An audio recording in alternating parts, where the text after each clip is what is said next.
On this video today, I'm going to try to share some technical information about polishing that you might find interesting. It's certainly the basics of polishing, and it's something I think every backyard mechanic, every motorcycle owner should be able to do without a problem. So on this video today, I'm going to try to share some of the tips, some of the little things you may not totally realize unless you've polished a lot of parts, aluminum and steel and titanium. Polishing is really an art, not a science, in my opinion anyway. And there's a lot of little tricks that make it go a lot easier. I'm going to try to not leave out too many steps. It's the kind of a day I want to look around for some parts that I think will upgrade the look of the motorcycle. And it's really just labor. There's not a lot of money involved. You can upgrade for a very little money, or basically if you have the polish already, no money at all. So before I go any further, I want to say hello to my friend in Myrtle Beach who I spoke to yesterday, and he had some information for me that was useful. And of course, I'm glad that he's enjoying the video. So Joe, we'll shout you out here. Here's what I wanted to share today though, more than anything else, is polishing old motorcycle parts. There's a lot of things that make it a lot easier. And if you've never experienced, an example is taking the clutch cover off a GS and you want to polish it. Well, it's got a coating on there that is almost impossible to get off unless you physically chisel it off. I would go sand it off or whatever.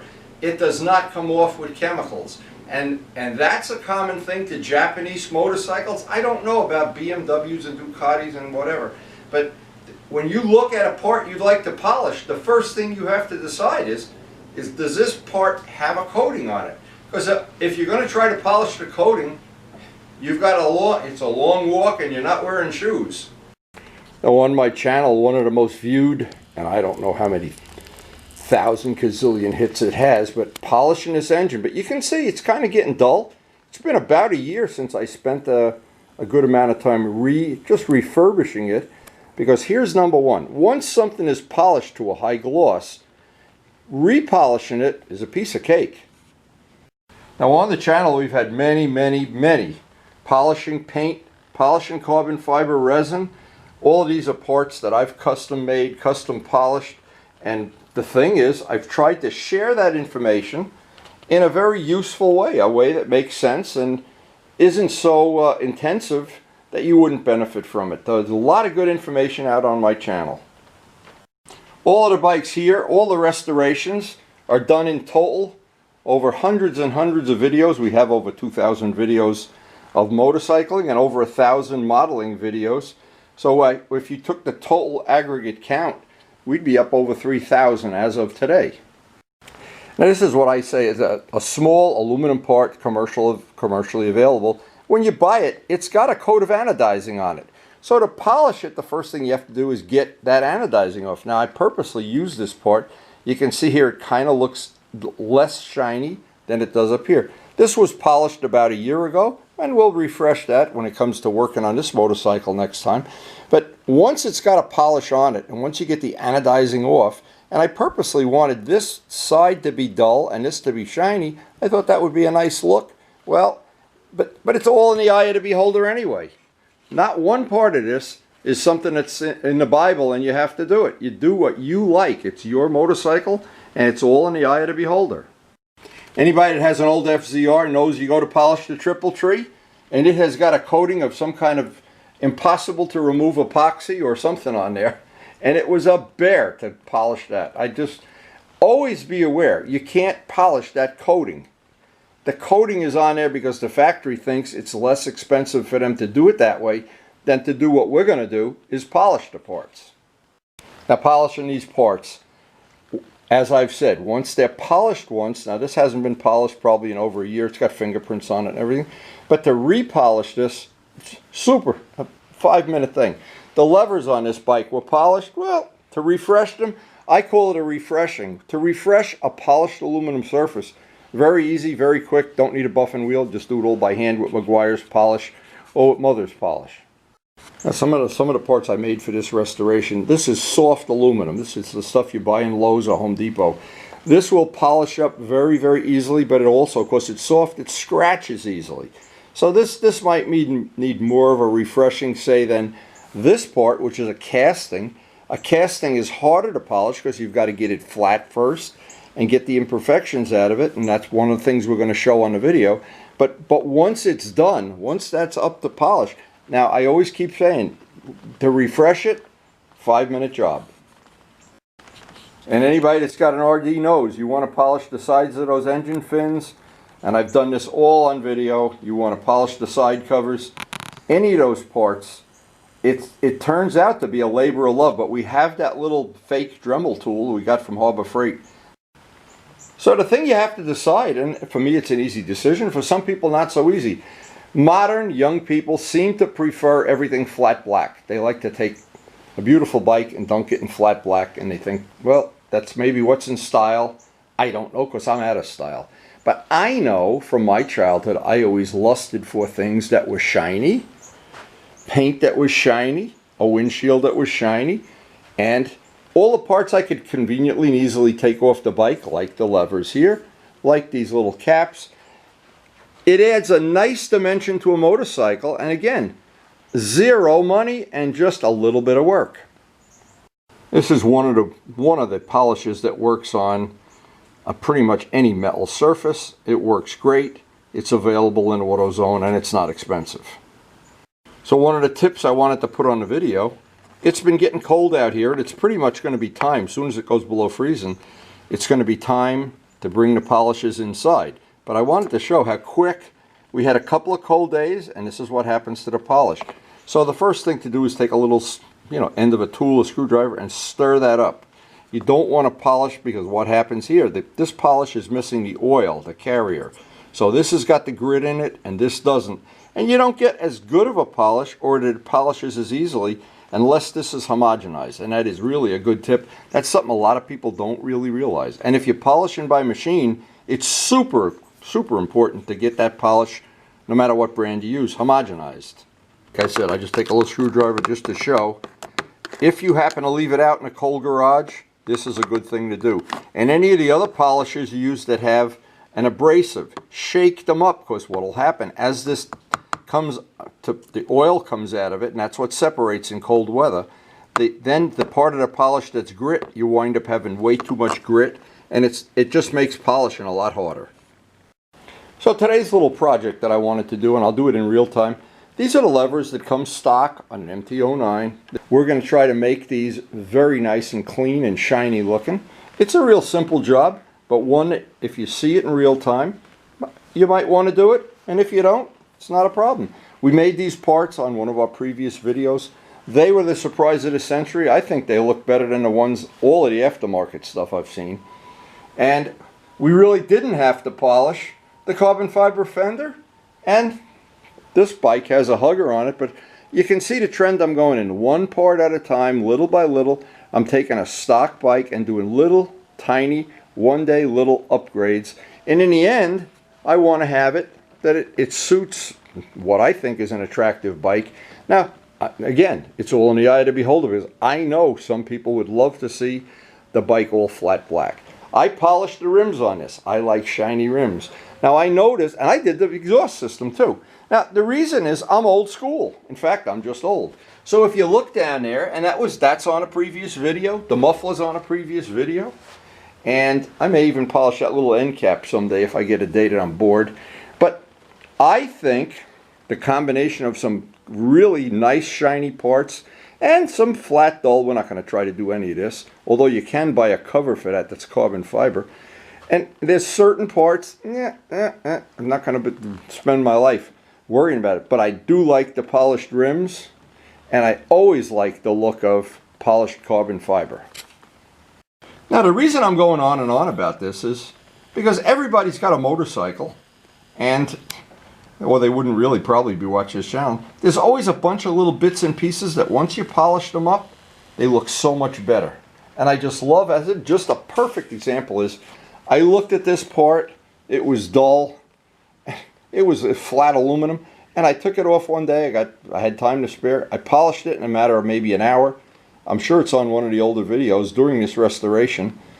And just polishing up this little piece, this little piece, this little piece. The view from the cockpit is totally different. You feel like you're riding a finished product, not well, again, that old eye of the beholder thing. But anyway, that is definitely true. And on any restoration or any bike, it's always the little details that make the difference. And what happens with these little details, you don't really notice them. You're standing around, you're looking, you look at a bike, you're looking, you go, oh my God, that bolt is polished. Oh my God, he polished that too. Oh, that's, well, you know what? And in the end, you say, whoa, you kind of don't see it right away, but in time you see it. A small detail that I think upgraded this bike, getting rid of the stock fender. And this is the Graves part. That's on a separate video. And I made the carbon fiber license plate backer myself. Made from carbon and resin. So even that's on another video. I guess the point I'm making is there's a lot of 2,000 videos. There's probably quite a few. If you've gotten this far and you're not sick of hearing me ramble yet, probably some good information to pick up. So step one is to take our MT-09 and pull the levers off and get down into the nice warm cellar with the material to see if we can polish these up. Now all of the modern bikes, including the MT-09 of course, you've got to be careful when you take the levers off. There's the interlock switches, and I want to be careful not to damage the cable in any way. So the first thing I did is I moved this a little bit further from this switch because the wire is really a tight fit there now. I don't want to have that rubbing and touching and having all kind of problems. So the first thing is get the nut off the bottom. And every bike of course is just a little different. But once this is off, we have the nut off the bottom. Now usually if you can't get this off easily and conveniently, you can take all the slack out of the cable, or at the other end. I'm trying to do this with a minimum disruption to the motorcycle. But anyway, we'll get the both levers off. There's a little bushing in here I want to take out. I don't want to get grinding compound on the bushing. And then we'll go downstairs and we'll try to figure out what kind of coating is on here and how it's going to be the easiest way to polish it.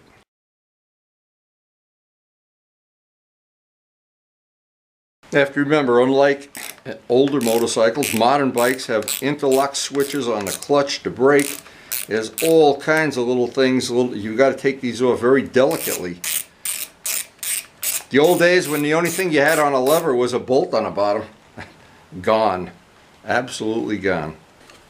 But really, no part of this is outside the realm of what I call those of us who work on our own motorcycles privately. We're not professionals, of course, but it's a lot of common sense, and I want to get that part. Okay, so there we have it, and we're ready to head down to the cellar.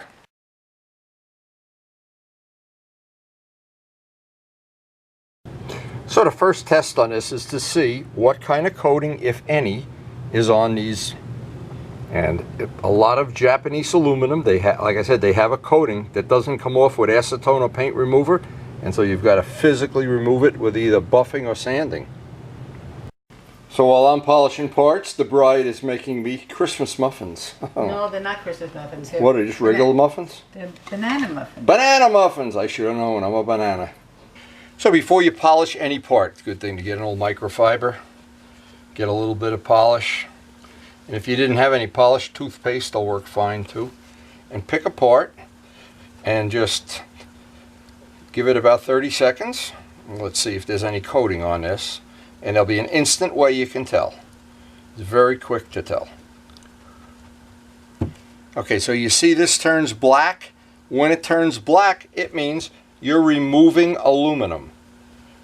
There's no other way to put that. You have got molecules of aluminum mixed with the polish now. So that to me now, the test too would have been, if we did this, if we were doing a GS side cover and we wanted to get this really polished up nice, here's what would happen. I would try first in lacquer thinner or acetone. Acetone's more powerful than that, because acetone will melt many epoxies, some of these epoxy paints even. Not all, some.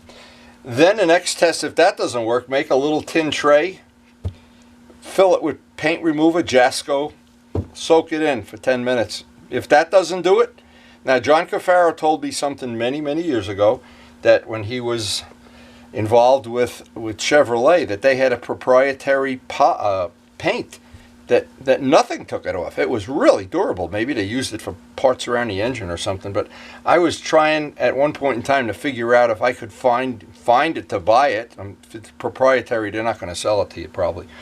So, but it looks like we've lucked out today, and we don't have to deal with taking off that stuff. We just have to deal with, and I'll just do this one more little time. Start with some clean polish, pick a little spot. You can do a little bit just to see if the microfiber turns black, you know you're on raw aluminum. Now, the problem is, and we are using our new camera, our Canon 360. I want to see how good of a close-up I can get of this. This is the first time I've tried to use the macro lens feature of this camera where it really focuses up close. Now what I'm trying to show here is very obvious. Because this is a casting, it's rough. Now, if I were to take this polish and just polish till the cows come home, it's like polishing a washboard. At the end, it'll never be perfectly flat. To get this part perfectly flat, I have to take some fine sandpaper, probably 2000 grit is probably going to be good, and spend some time flattening it out. Because it's a casting, it's always going to have little flaws in it, but to flatten this out as much as possible before I do the actual polishing. And you can see this part right from the factory has little scratches and imperfections in it. Well, we want to get all of those out before we ever spend time over at the buffing wheel buffing it. So if you understand, and it's like a 101 polishing and buffing, the first thing for any polishing and buffing, the part has to be flat. If you try to think of a washboard, if you try to polish a washboard, it's still a polished washboard. But if you have a piece of glass or a diamond has flats. The flats reflect light. And when you have a flat surface, like a diamond, it reflects light. When you have this kind of surface, even if it's polished, it reflects a fraction of the light. So if you have the concept in your mind, flat first with sandpaper, then polished, and you can do it by hand, or a part small like this by hand, or with the wheel. But the thing is, a motorcycle, more than anything in the world, that I know of, is made up of a lot of little parts that are easy to polish. So I'll start with, just as a test, see how this works out, the 2000 grit Indasa Rhino Wet Sandpaper, wet and dry with water with a couple of drops of soap in it, and see how this is going to clean it up. So this part of it can be a little labor intensive, and what I used to do years ago is I had a TV in the shop, of course, and what I would do is just watch TV while I'm doing this, and I didn't even have to look at the part, because it's not like paint where you tend to sand through, or don't pick up an edge. I don't care about this. Now I know this sounds like it would be overkill of overkill, but one of the things I noticed when I polished up the levers on the GS, it just felt like they were more comfortable. They were nice and smooth, and I've put on those aftermarket aluminum levers from China, and a year later the anodizing gets a little fuzzy, and but not all of them. Some of them do, some of them don't. Luciano seems to have good luck with buying these inexpensive anodized parts that they last a lot better than the ones I buy. But you could always, it's an option, you could always sand that anodizing off. 2000 grit it off and polish it. It may look even cooler. Anyway, I wanted to just show this real quick. This is a little bit of labor. I want to show this on a close-up lens, and this is I'm not sure, because I'm new to this camera, if I'm going to be able to pick up exactly what I want to show here. No, I really can't tell until I look at this on a widescreen TV. I can't really tell if you can see the little moon craters in this, because it's a casting. Another trick with these levers, if they bend a little bit, don't try to bend them back. They almost always break. Heating it will make it a little bit better, but not perfect. Okay, so you can see what I'm talking about, the little moon craters. We want to sand this, and this is going to get to be labor intensive until we don't have any moon craters, until all those little moon craters are gone. And then when we go over to the buffing wheel, it'll go just like a piece of cake. So like anything worth having, this is the part of it. It's just a matter of labor. And the flatter you make the part now, the quicker and easier it'll polish up. It's pay me now or pay me later. And it's like, I always think, people think right now, they get frustrated with, if you're using 2000 grit paper or you're using, whatever, fine grit paper. you immediately want to go grab a thing of 320 and say, let's get those moon craters out. Well, you know what? That's not really true. Because what happens, and then you have such deep scratches, you've got to sit over at the polishing wheel for twice that amount of time to get it right. But all good buffing and all good polishing starts with the part being flat. So we finally arrive at the point in time. This has got almost all. Now I don't bother doing the bottom part that you don't see. I'm very focused on the parts you do see. But that part is ready now for the buffing wheel.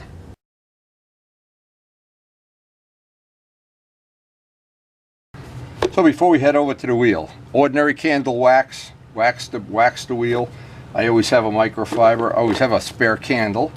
But we have all different kind of compounds. And what'll always happen is, if you have a choice, start with black. Black is usually the grittiest. Transition into some red and finish it with white. Now there's also compounds, green compound, blue compound, and various other ones. But if all else fails and you only have one compound, then just buy a stick of red. These are about $6 in Harbor Freight. And if you only do it with the red, it'll be fine. But just to save time, it's like going down in grits. The black's the grittiest, red somewhere in the middle. And each one of these compounds, the green especially, has some specialty things it does well. But basically at the end, if you just have the red, it'll come out fine.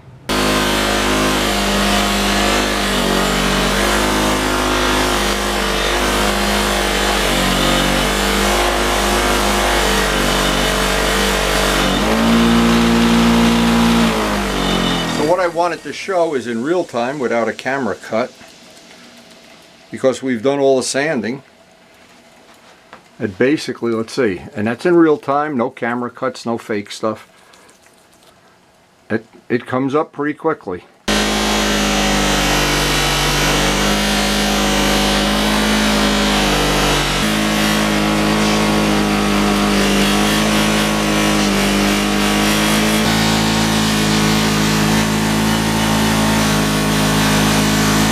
Now there's a point at which I'm satisfied for now.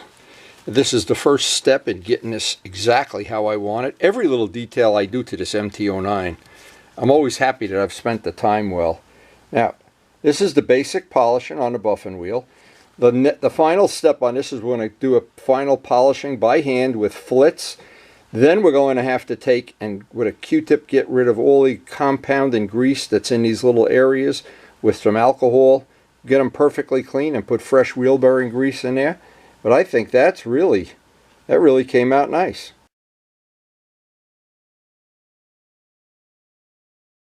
So there's a little bit of like a before and after kind of thing. We can get rid of this one now. That's ready for the flits.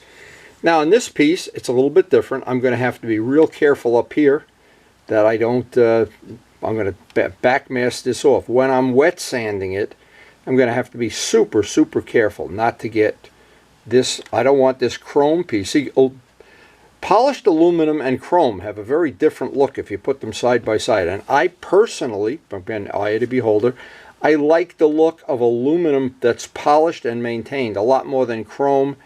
It's just me, but so I don't want to scratch this at all. I'll leave that there, and that'll be a nice complement to the polished aluminum. But basically, rather than doing this on camera, I'm going to do the same thing and until we have both levers polished. And the thing that seemed to stick the best here was Gorilla Tape. The blue tape wasn't real happy sticking to this. I don't know why. Maybe there's a layer of oil or grease on it.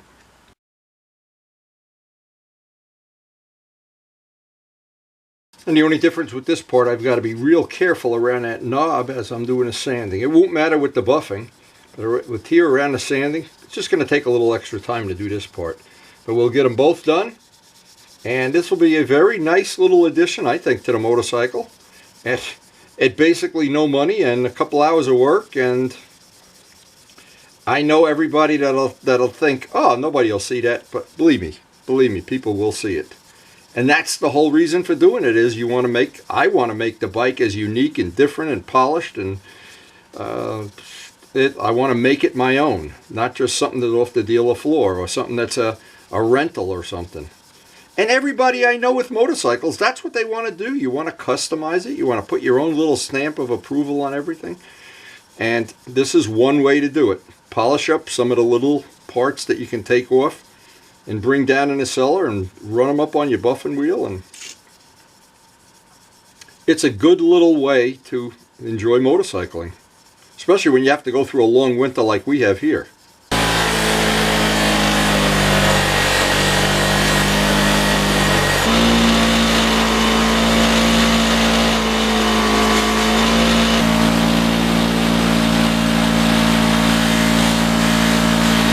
Now this one was a little extra work because I had to work around all these edges and knobs and everything, but eventually it all got polished. And I want to clean this up now. The next step on this is to get a coat of flitz on everything. The flitz is really there just for protection.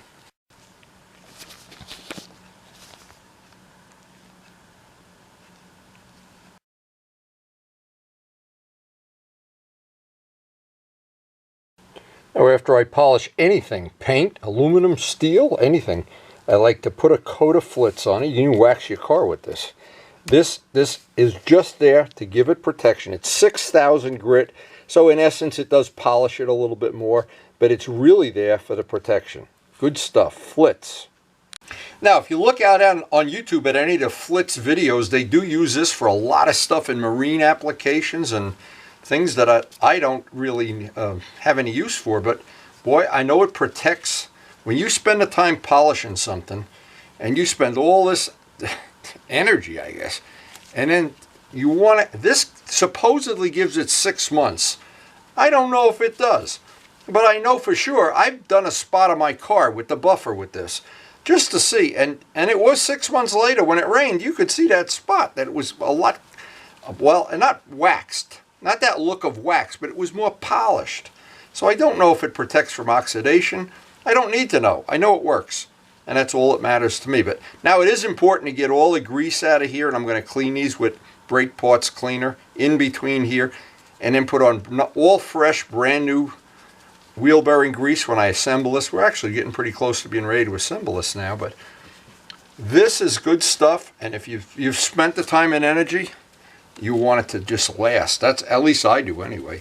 Especially on our motorcycles that we're going to be, these are drivers. I mean, we ride these around and ride them around when there's salt on the road and right after it rains, during a rain, and they do take a beating. There's no doubt about it. Now you can see there, I had just a rough look at how that looks. That came out real nice. That's going to add a real nice little detail to the motorcycle.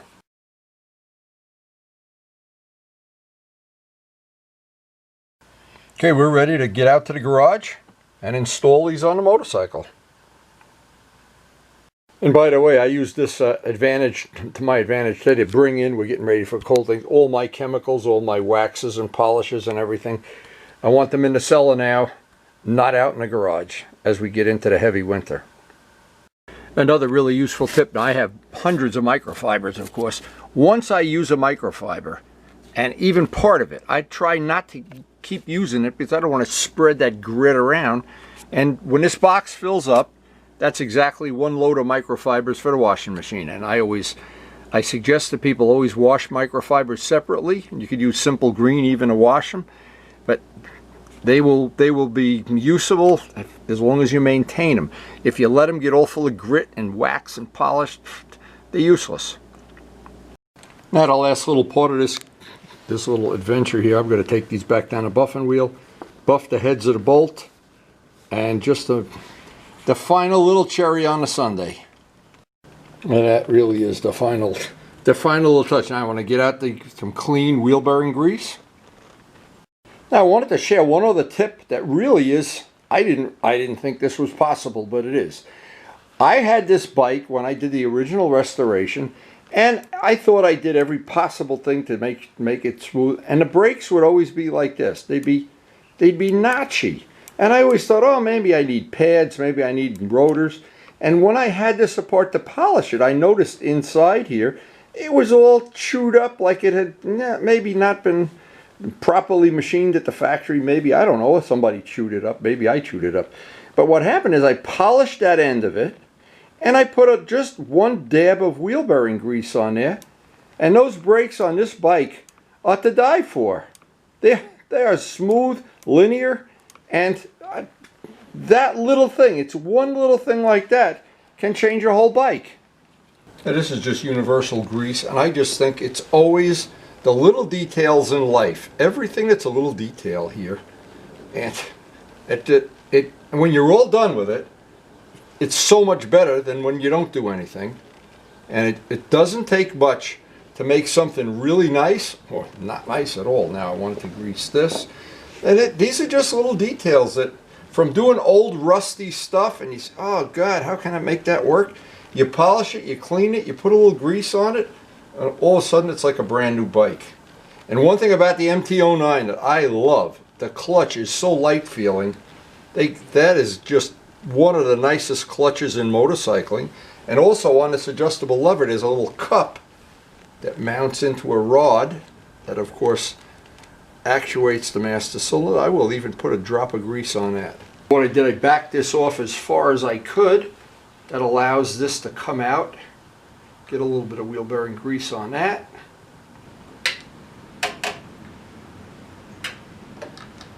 And I want to be real careful not to pinch anything here, not to disturb that little switch.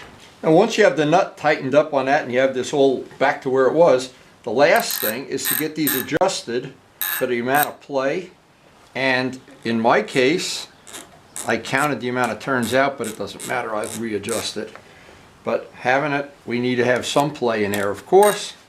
And usually I would do the final little bit on that. This is really nice that you can do it, trying to get the grease off of this. That's about right. About right. And then the last thing is I need to check to make sure that this has, okay, so my switches are engaging now. And then of course to sit on the bike and make sure all the levers are exactly where you want them.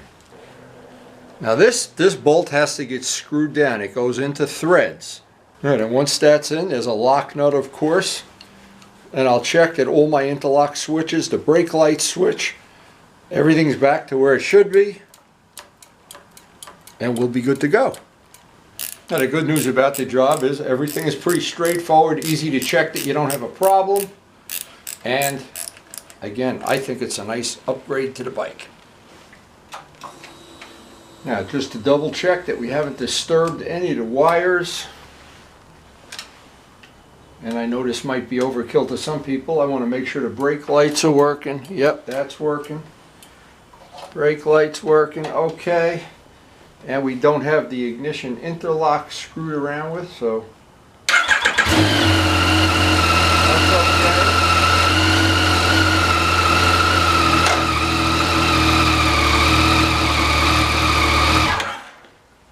I think we're good to go.